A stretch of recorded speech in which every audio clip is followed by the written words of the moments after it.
So apparently Twitter is really up in their feelings about a comment that President Joe Biden made yesterday afternoon in regards to a comedian, Tony Hinchfield, at the MAGA rally at Madison Square Garden. Let's just hear a clip of what he said. They're good, decent, honorable people.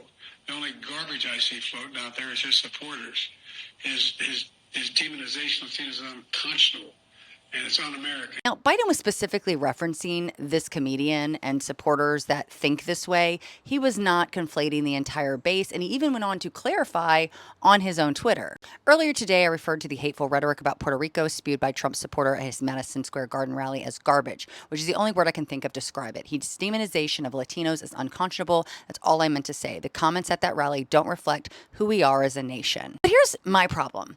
Even if he didn't mean that, even if he said, say the quiet part out loud, I find it interesting that Trump supporters are so quick to take what he said literally and be super offended. Were we not offended by this? She's been very, very bad to Israel, and she's been very bad and disrespectful to Jewish people. And any Jewish person that votes for Kamala and her friend, her new friend, who I don't know if she knew him before, but I don't think he's too good. But anybody that votes for them, if you're Jewish or if you love Israel, you have to have your head examined. So why is he held to a different standard? So he can go on stage and insinuate that every Jewish person, anyone that supports Israel, that votes for Harris Walls, needs to have their head examined. Basically insinuating that they're not all there mentally. And then he also said this. The bigger problem is the enemy from within, not even the people that have come in and destroying our country. By the way, totally destroying our country. The towns, the villages, they're being inundated.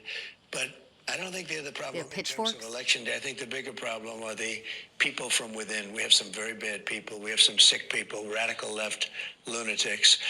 And I think they're and it should be very easily handled by, if necessary, by National Guard, or if really necessary, by the military.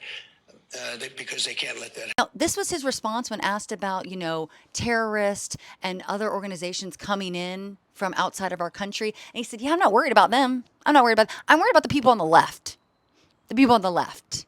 People like me, roughly 50+% of the voting populace. So here's the deal. If you're going to get all in your feelings about Joe Biden making that comment, even though he went publicly and corrected the record to make sure everyone knew that he was not speaking of all American citizens that support Trump, he's speaking very specifically about this gentleman and those that support that rhetoric.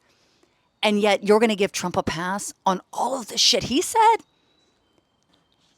You can't. You have no leg to stand on, okay? No one is taking you seriously. Meanwhile, last night, I was at the Harris rally in D.C., where she continuously talked about uniting as a nation, the fact that she is going to work with people that don't agree with her, that aren't voting for her. She wants to be a president for all the people, regardless of where you stand politically. That is her message. That is not Trump's message. So, 6 days till the election, folks. Vote, volunteer, help other people get registered to vote. Do whatever you can to ensure that we not only win, we have a landslide. Okay? Okay. Have a great day.